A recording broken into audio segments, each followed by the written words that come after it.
Hi, my name is Courtney Krause, and I chose for my culture for this presentation the LGBTQ plus community.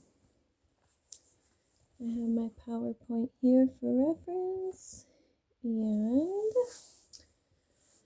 I wanted to start out by saying diving into this community has been so empowering and inspiring and just amazing to learn about. So I hope to give you the same effect.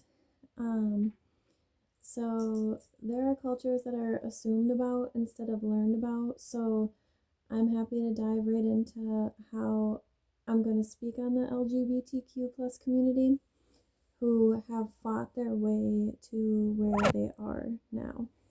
So have you ever wondered what does the LGBTQ stand for? Well, let me tell you. The L translates to lesbian, which are people who are romantic and or emotionally attracted to other women. The G is for gay, people who are attracted to the same sex as themselves. The B is for bisexual, which are people who are attracted to the same or more than one gender. And the T is for transgender, where gender differs from what their sex was assigned at birth. And the Q is for queer / questioning, which queer was once an offensive term. But now it's more known for being open to anything, and then the plus is more. There's a lot more to this community.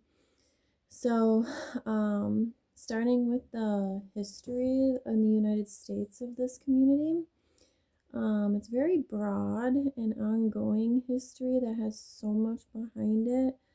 I am pleased to share main points being the first terminology and major milestones. In 1732, the first term of lesbian was used in a book in England meaning women love women. And from there forward, as the years went on, the terms gay, homosexual, bisexual, and transgender followed in terminology. This community had to fight their way to their rights throughout history, which I find to be incredibly sad because that should just be a given. But of course, that's not how history works. So in 1969, an unprovoked police raid happened at the Stonewall Inn, which was a gay bar in New York that people were allowed to dance with each other and be themselves, essentially. But a police raid happened, and that caused riots that lasted more than 6 nights, and more than 400 members of the LGBTQ community drove the police out of the neighborhood in protest of their treatment, which rightfully so. This caused a defining moment for gay rights, leading to 1970, where the first gay parade for gay freedom took place following the riots. So I want to show the Stonewall riots, which on my PowerPoint you'll see the police raid and the members fighting against it. Why are you here? Why are you bothering us? And I also have the first gay parade where it's a lot different manner. They're a lot happier and proud of themselves for standing up for themselves, which they should be proud. So then following that, this was the start of everlasting standing up for freedom.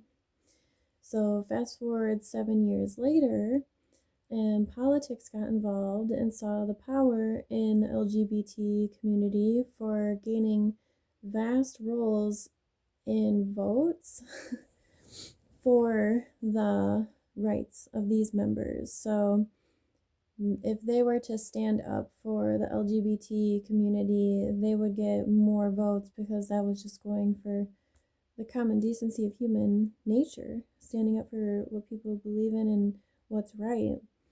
So, a year after that, in San Francisco, the iconic rainbow flag is flown, being the symbol of gay and lesbian, which I thought that was pretty interesting because that's such a known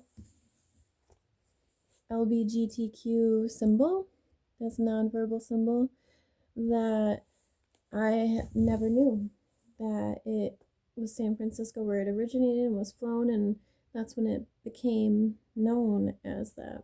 So, after years of back and forth in the court eye, finally in 2015, Supreme Court voted that the right to marry is guaranteed. So that was a major milestone for them to get to that point after years and years of back and forth and fighting and just trying to get the basic rights as everyone else because of their sexual preference. And this was due process clause and the equal protection clause of the 14th Amendment of the U.S. Constitution. So this decision mandated that states must allow same-sex couple marriage, which still stands to 2025 today, which is great. So everything that they have gone through, I couldn't squeeze into a presentation, but given those main points, it's just a small fraction of what they had to go through to get their rights. And so I just want to leave off with this community values affirmation, allowing everyone in this community to be true who they are, to who they are, which makes sense given what they went through to reach where they are today.